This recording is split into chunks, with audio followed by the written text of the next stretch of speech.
Well, good evening, everyone, and happy Father's Day to all of the dads out there. Um, I'm Reverend Richard Nordgren, Associate Member of St. John's Lutheran Church in beautiful Greenpoint, Brooklyn, coming to you tonight from equally beautiful Kew Gardens. St. John's has been hosting this Bible study now for a number of months, and we've been working our way through the Old Testament to see the many ways in which God discloses and reveals and gives us hints and ideas of what God is like. And tonight we are going off into a different body of the Old Testament literature. A number of books that are called the wisdom literature. And we'll begin with Psalms. But before we get into our study of Psalms, I think I'd like to set the context for us. Long time ago,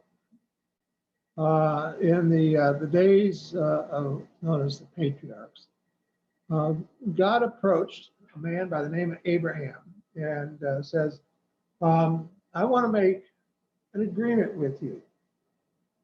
If you accept me as your God, I promise I will be God to you, taking care of you, providing you with security and safety, making sure that you have what you need and that things go well with you. Furthermore, not to you personally, Abraham, but to your offspring generations hence, you will have a land of your own homeland. And the third commitment that God made was to make sure that Abraham's descendants were very prolific and that they would become sufficiently numerous that they would be called a great nation.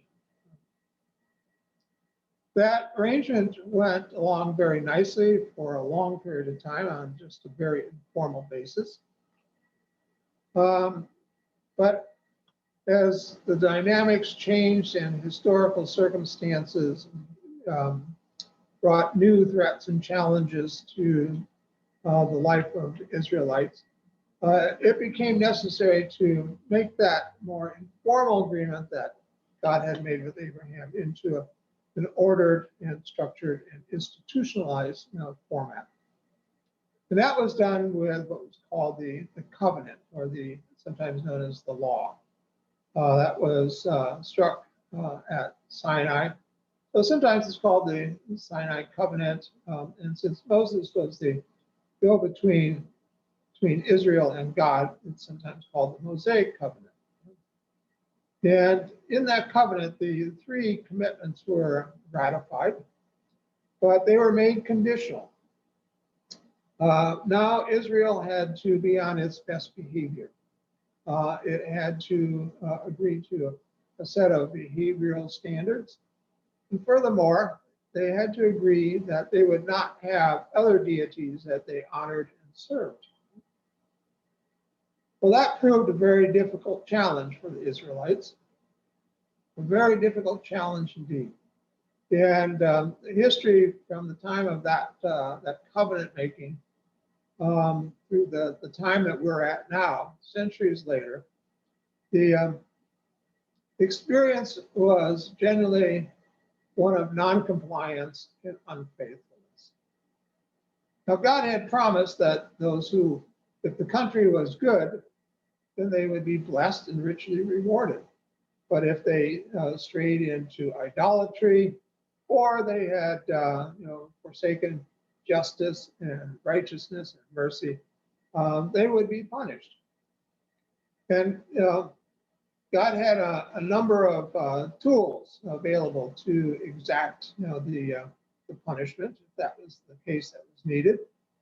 And chief among them was called the rod of men. In other words, God was going to use historical circumstances as the tool to chasten Israel for its unfaithfulness in misbehavior. Well, the threat and experience of punishment, did not necessarily result in the desired outcome. Israel remained, stubbornly defiant, and continued to find, other deities very attractive. So, with some very strong misgivings, God agreed to the formation of a monarchy. Israel would be ruled by hereditary kings who would hopefully act as God's viceroys, as God's ambassadors or agents, carrying out and fulfilling and ensuring that Israel did all the things that was expected of it. Well, kings are what kings are, and more often than not, the kings that ruled over Israel were, some of them were grossly incompetent. Many of them were quite venal and self-serving. Others permitted and even engaged in unfaithfulness, with the service of other gods being allowed and even indulged in. So at that point, God came to the conclusion that the monarchy was not going to be the instrument to ensure that the covenant was adhered to. And as a replacement, God called upon a group of people that we know as prophets. Now, prophets are not fortune tellers or soothsayers. They do not look into the tea leaves or the coffee grounds and predict what the future is going to bring. They are people that God called, who had integrity and character, and were able to stand up under the threats and ill wishes of the elites and established rulers, and declare to them that if behavior continued the way it had been, there was going to be some very, very bad things happening. And there were occasions when God's hand was forced, and the 10 northern tribes of Israel, would not repent of its sins, and God let the Assyrian Empire, defeat, destroy, and deport most of the inhabitants of the northern 10 tribes. The southern 2 tribes, they repented and they were spared that fate, but only for a while. Subsequent kings had fallen, prey to the same evil ways that their predecessors had. And when another empire was on the march, God did not stay them. And Babylon, defeated Judah, which was the name of the southern 2 tribes. And the city of Jerusalem was destroyed. The temple was desecrated, and most of the best and the brightest of the people were taken into exile into Babylon, where they were held captive for 3 generations. That was a real eye-opener. And there were prophets that came after the exile and was over, and Israelites returned to Judah.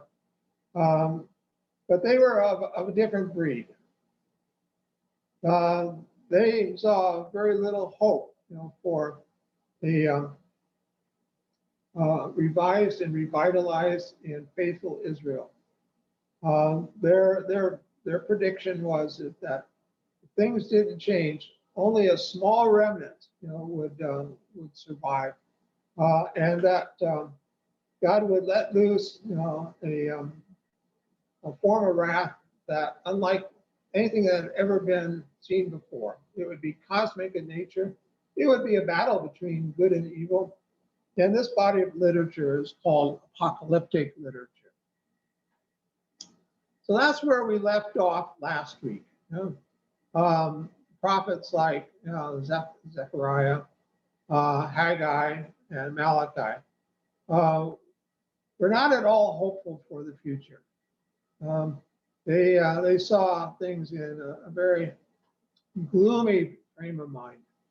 Their worldview was such that they could only hope that there would be a faithful remnant that God would spare, and they would be the beginning of a new relationship between Israel and God. In the ordering of the books of the Bible, the Hebrew Bible has a somewhat different order than what we find in our Bible. And we have been following the Hebrew index of the books. And so after the apocalyptic prophets, such as Malachi and Haggai, the next set of books is called wisdom literature. And it begins with the book of Psalms. So we're going to be shifting gears very, very dramatically, very radically when we get into the wisdom literature, because it makes a whole different set of assumptions about the relationship between individuals and God and what can be expected of God. All told, there's 150 Psalms. And in Israel, the primary use of the Psalms was in public worship or as collective prayer. The Psalms were composed over a long period of time, and for the most part, they recapitulate the story of Israel, or to say it in another way, they were rooted in historical experience and also in the personal tragedies and triumphs of individuals. They do tell the story, but in ways which are different from the way the historical books tell the story, the way the prophets tell the story, and the way the apocalyptic prophets tell their story. The authorship and date of most of the Psalms is very difficult to determine.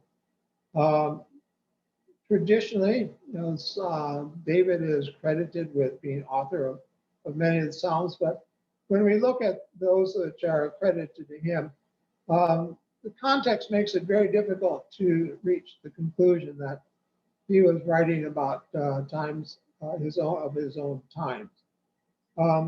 It is more likely that people wanted to honor, David, as he was such a heroic figure in the life of Israel, that they gave him credit for being the inspiration.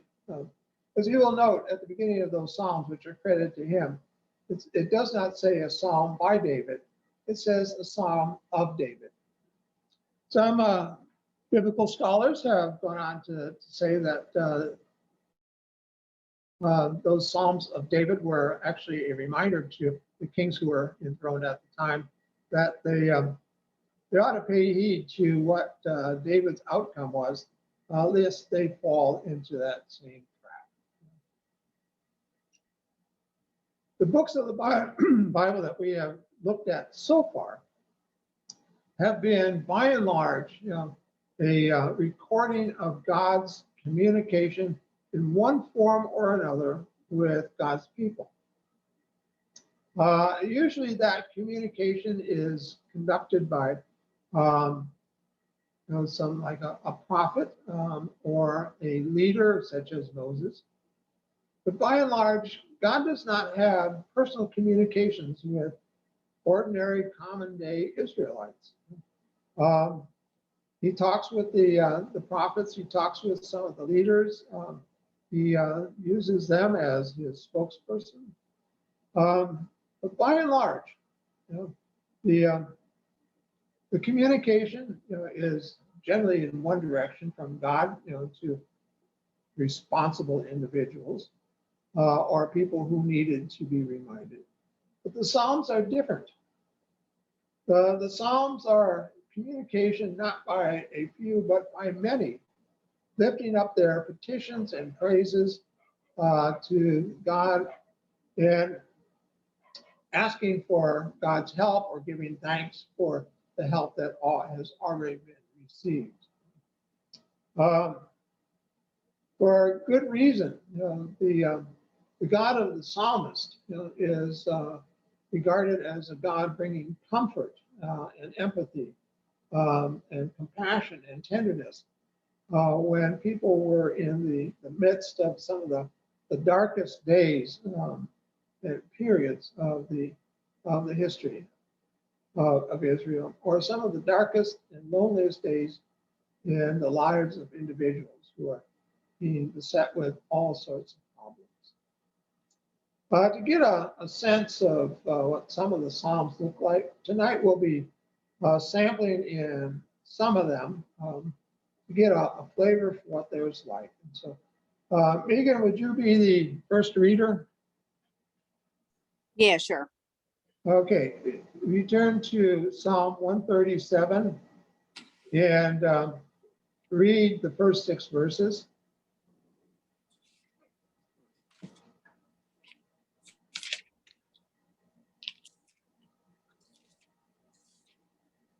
Um, 137.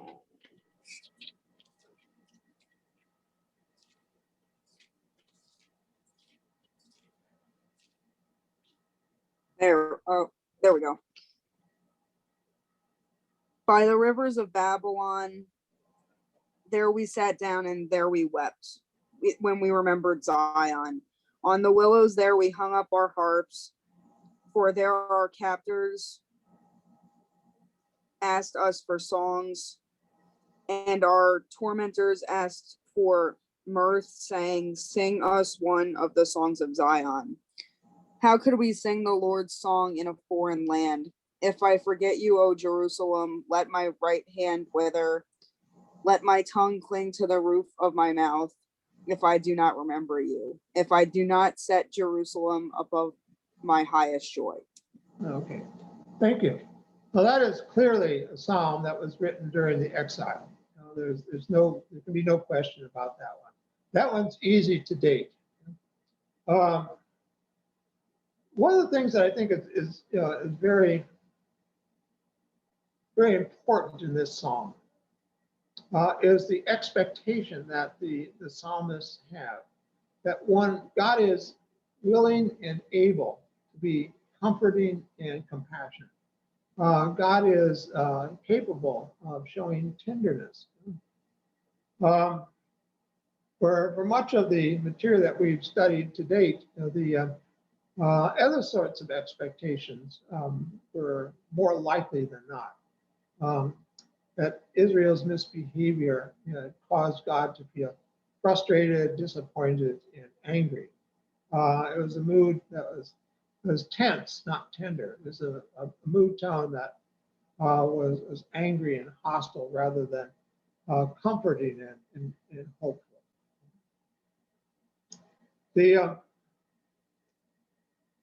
So the Psalms, many of the Psalms, not all of them, but many of the Psalms, have this same tone. And as you read through them, you will see that in the times of difficulty, whether it be national problems or personal problems, there's an assumption that God will respond with kindness rather than rebuke. I'll read from Psalm 139, verses 19 through 24. Okay. Oh, that you would kill the wicked, O God, and that the bloodthirsty would depart from me. Those who speak of you maliciously and lift themselves up against you for evil. For I do not hate those who hate you, O Lord, and I do not loathe those who rise up against you. I hate them with a perfect hatred. Search me, O God, and know my heart. Test me and know my thoughts. See if there is any wicked way in me, and lead me in the way everlasting. Well, that is a true believer. He was a very fervent in his allegiance and faithfulness to God.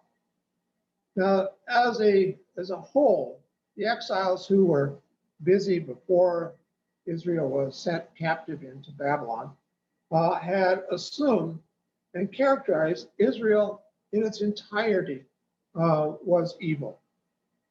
This psalm makes a distinction. Um,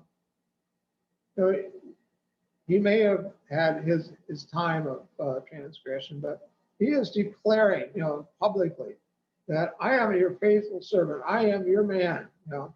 Um, and it's on that basis that I am appealing to you to take on those who torment me and end the suffering that they're bringing to me. What he is assuming, and what we can read into this psalm, is that there's been a change of definition and diagnosis. Not everybody in Israel is assumed to be an evildoer. Now there's some which are good and can call on God for help, while there are many, perhaps the majority, which are no longer counted as God's faithful people because of their sinfulness or their unfaithfulness.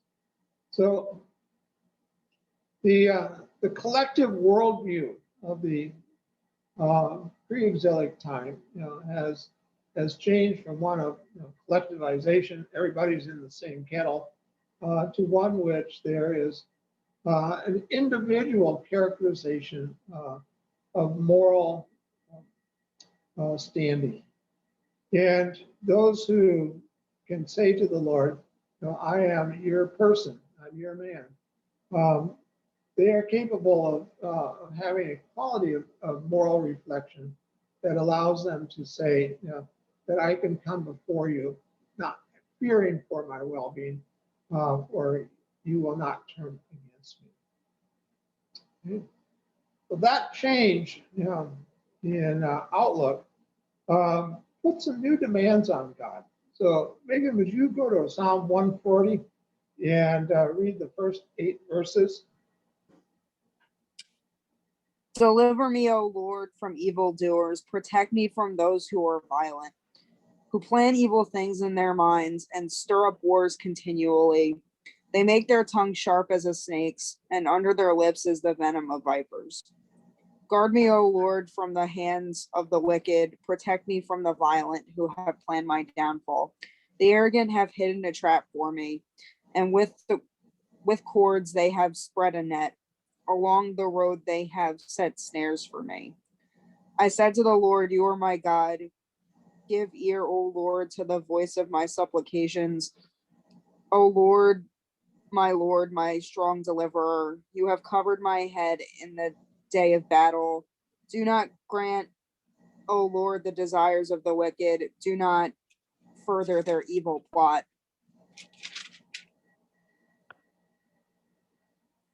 Okay, thank you.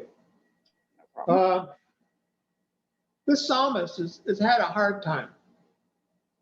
And it seems that there are people who have extraordinary privilege, who have gone out of their way to make life difficult for him. And so he's offering his pleas and prayers as an ordinary person. He doesn't have to use an intermediary such as a priest or some religious leader. He can go to God all on his own and ask for help. What he is asking God to do is something that God hasn't been doing for maybe since the days of Jacob and Isaac and maybe Abraham. The psalmist is calling upon God, to now be the magistrate over the lives of ordinary people at the level of the family and the village, to ensure that there is justice done, and when injustice has been used to victimize others, that there will be a restoration and vindication. So the freedom that people now feel, as you go through the Psalms, to come to God, directly, personally, and with one's petitions and requests, also assume that God is capable and willing to do these things. But it does add more and new things to God's job list. Regan, since you're at Psalm 140, could you flip back to Psalm 139? Yeah, I got it. And read 7 through 12. All right. Where can I go from your spirit, or where can I flee from your presence? If I ascend to heaven, you are there. If I make my bed in Sheol, you are there. If I take the wings of the morning and settle at the farthest limits of the sea, even there your hand shall lead me, and your right hand should hold me fast. Oh, shall hold me fast. If I say, surely the darkness shall cover me, and the light around me become night, even the darkness is not dark to you. The night is as bright as the day, for darkness is as light to you. Hey, thank you. You remember when we were studying the second part of the book Isaiah, the author concluded that, for all practical purposes, no one could completely and accurately know God's mind. There was no clear pathway to understand what God really wanted. The Psalms don't buy that proposition at all. There is absolutely no truck with the idea that God is unpredictable. There is absolutely no sense that God is unapproachable. And the psalmists, count on the fact that, and they assume that God not only knows them, which the psalmist in 139 makes very clear. He says, I don't know where I can go to hide from you, where you don't know what I'm thinking about, what I'm planning, what I desire, and what I've done. I'm totally knowable by you. And I know enough about you to be able to make petitions and prayers, to give thanks and rejoice directly to you.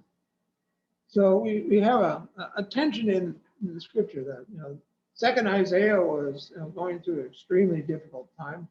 And came to the conclusion that, maybe you don't know exactly what is on God's mind.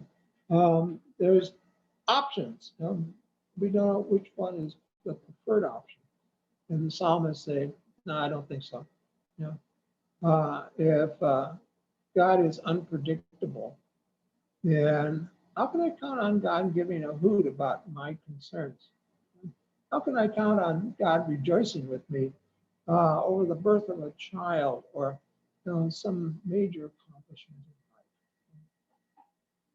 in life?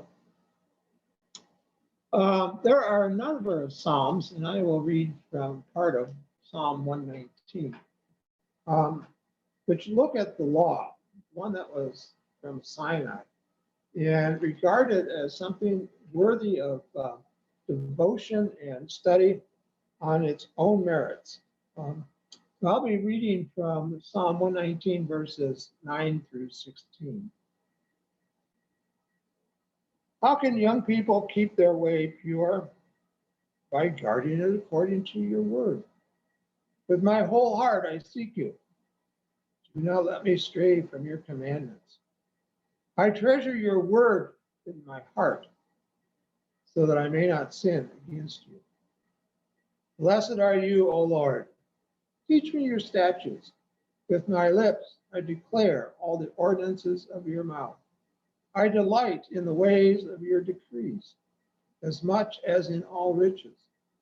I will meditate on your precepts and fix my eyes on your ways. I will delight in your statutes, and I will not forget your word.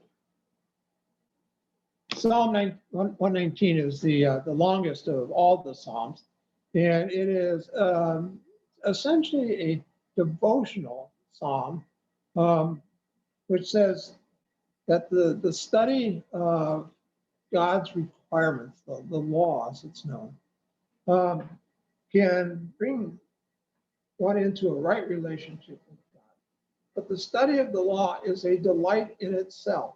It's the best way I think I can characterize the delight that comes from studying it is that the aha experience one has when you read a familiar passage and all of a sudden you understand it in an entirely different way. Just opens up all sorts of doors of understanding. Yeah. And the psalmist who composed 119 was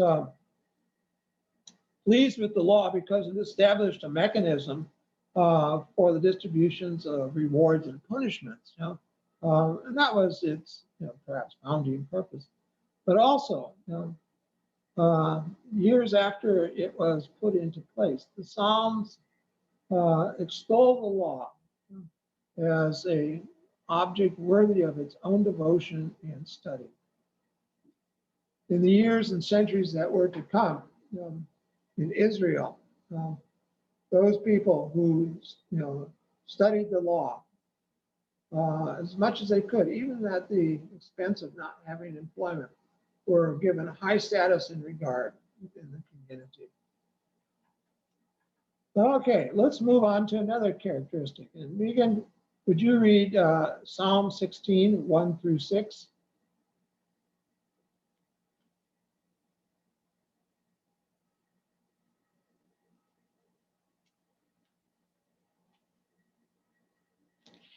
All right. Protect me, O God, for in you I take refuge. I say to the Lord, you are my Lord. I have no good apart from you. As for the holy ones in the land, they are the noble in whom is all my delight. Those who choose another God multiply their sorrows. Their drink offerings of blood I will not pour out, or take their names upon my lips. The Lord is my chosen portion and my cup. You hold my lot. The boundary lines have fallen for me in pleasant places. I have a goodly heritage. Thank you. As I said earlier, that the focus of the Psalms is the communication of the many, the ordinary people of Israel, with God. And this psalm certainly is an exemplar of that understanding. The overall tone of this psalm and many others is that I trust God. I know that I know in the deepest corners of my heart that God can be relied upon. Before the Psalms, Israel from time to time did place its trust in God, but it was a collective sense of trust, not that of the individual. Nobody went up to each individual and say, "Do you trust God? Yes or no?" It was assumed that either the nation was going to rely on God or the nation was not. But in the Psalms, the expression of trust in God, is not that of the nation, but of the individual. And at that individual level, the concern of the Psalms, is with the individual person and the extended family. That is a narrower circle of concern. But when you have many overlapping circles of concern, this psalm and others which convey the trust in God can reflect the mood of many rather than of just the solitary individual. The Psalms, also as a whole, are dealing with life on life's terms. That there's no sense that there's going to be a return to some good old days, or the way things used to be. There's no sense that there is a perfect past that they're going to return to. They're the people who use the Psalms, as their personal expressions of concern before God, are looking for redress of grievances. They're not looking, for perfection.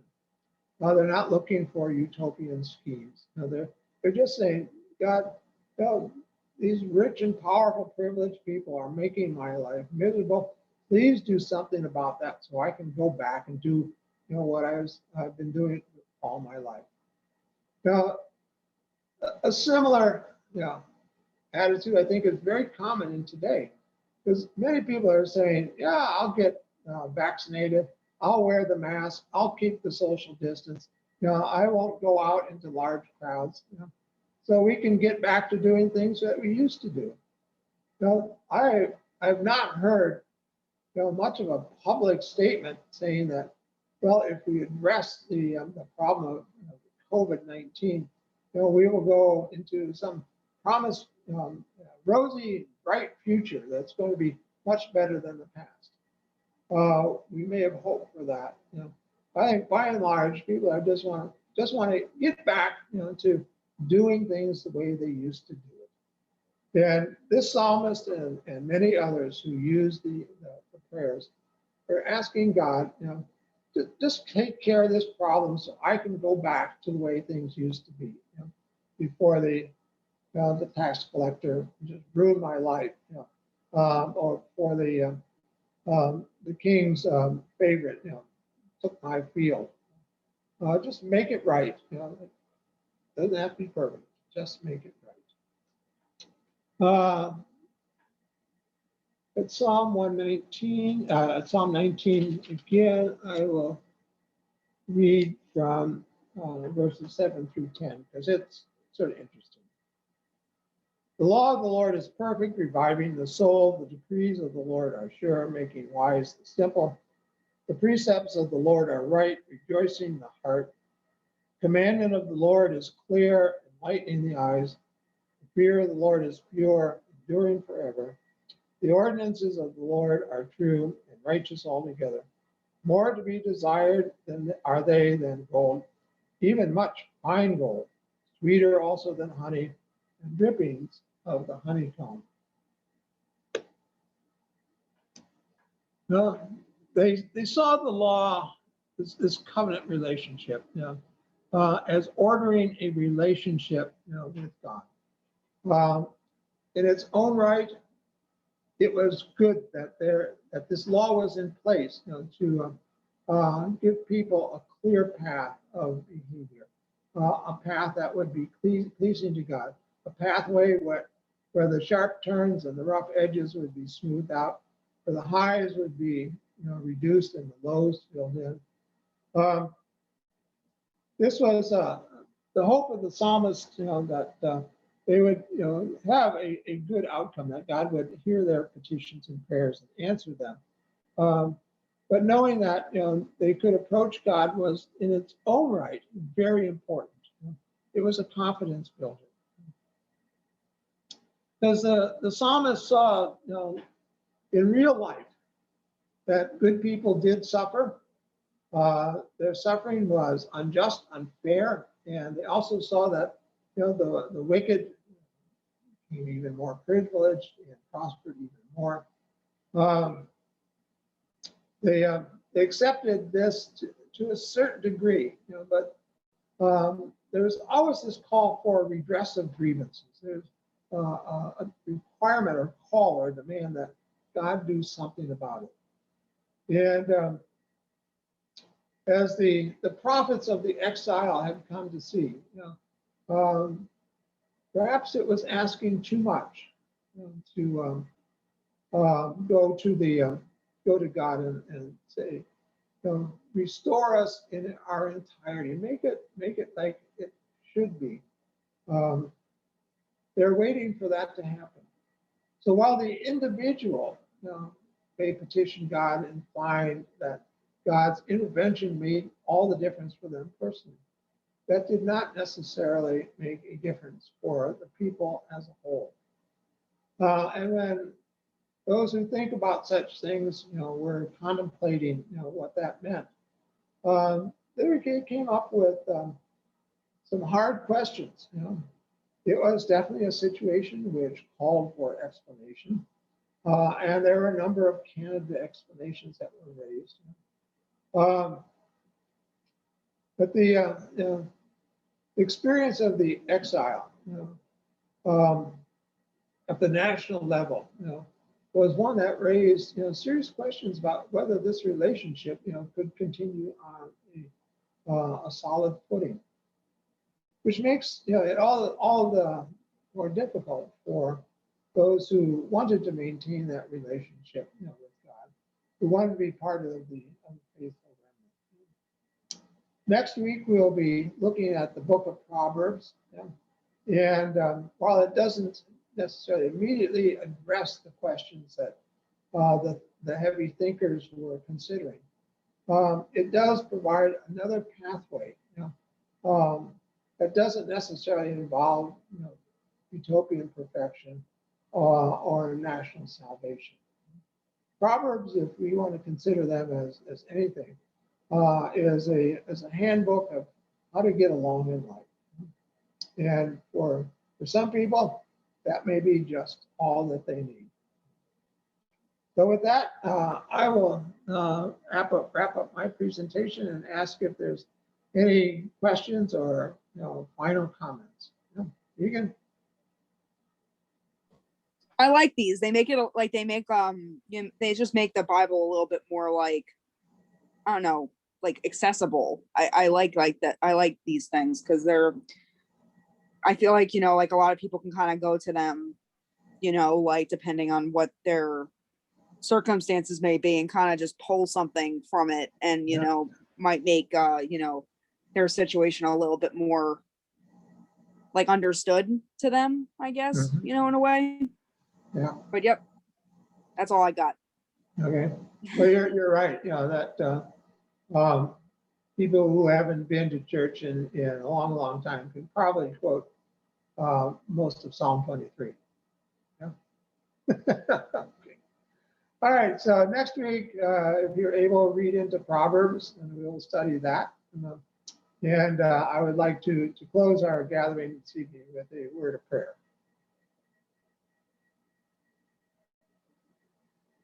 God, you have declared your purposes and intents to us.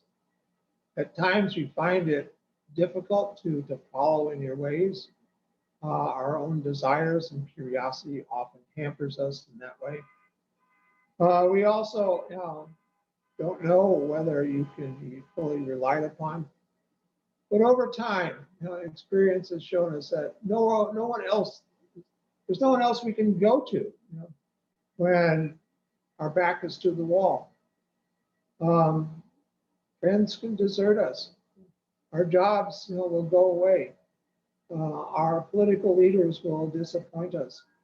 Our cherished visions and ideas and hopes for the future, may come crashing down.